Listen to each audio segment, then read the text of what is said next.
So anyway. It's not true. I wish that were true. Now, you know what? I've been on sets where there were a lot of pranks. I did a movie one time called 8 Men Out with a bunch of alpha males who were not really that alpha when you think about it. You know, but they really, really enjoyed playing pranks on each other. I mean, really extensive pranks. Like one, for instance, is they find out what your biggest fear is. And then they mess with you. There was one guy whose fear was bees, right? So they took the mesh and they stapled it on his door. The door's open from the inside.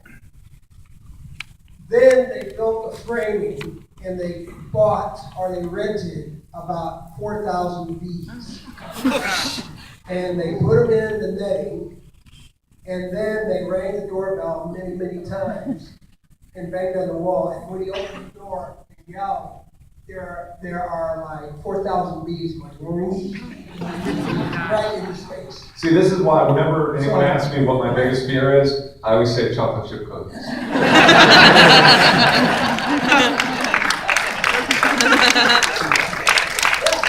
I mean, he would have had a truckload of chocolate chip cookies dumped in his window. It sounds horrible.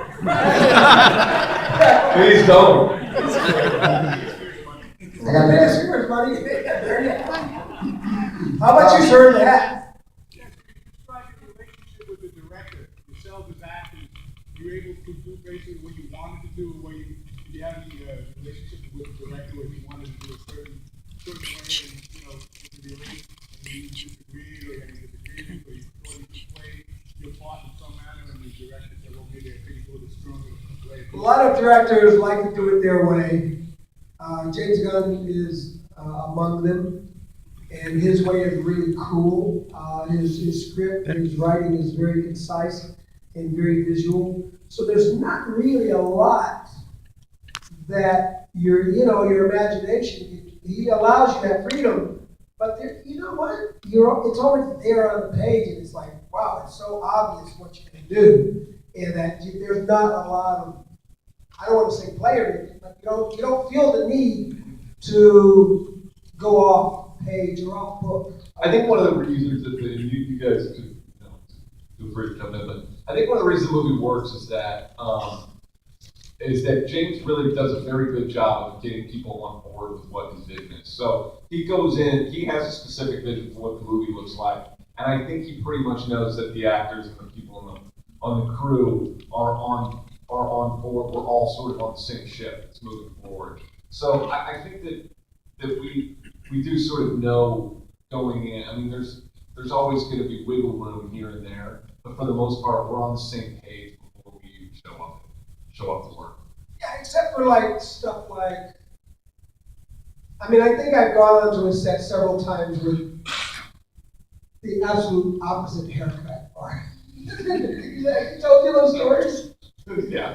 Oh, Rooker, leave your hair. I think it's looking good. And of course, I come on shaved in slither. But you know what? When I went in for the makeup, to be honest, when I went for the makeup test, the crap they had to put on me and take off me with hair, it would have been horrifying, just a horrible experience every single time. So the makeup guy, Todd Masters, who's a genius, said, dude, it's going to be a lot easier if you shave your head. And I go, I agree.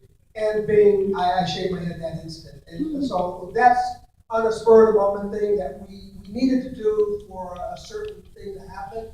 And Gunn didn't know about it, so when he saw it, he was a little surprised, but then he understood once we explained. What do you think? Hello?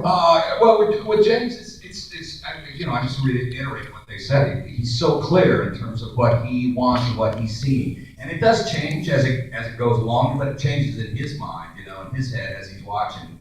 Ideas will come from the sideline, like Sean said. He'll sort of, have something, have a line for you. But a great director gets everybody on the train, on the bus and headed, and that's what he does. You And know? you know what? And once you're there on the set and you're working, he does change a lot. He'll look, he'll watch the scene go down, and they'll go, "Hey, Rooker, do this and that," and then you do that, and then he'll say, "Hey, Mr. Gunn, would you know?"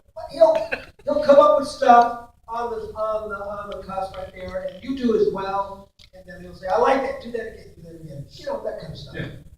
Oh, big collaborative thing.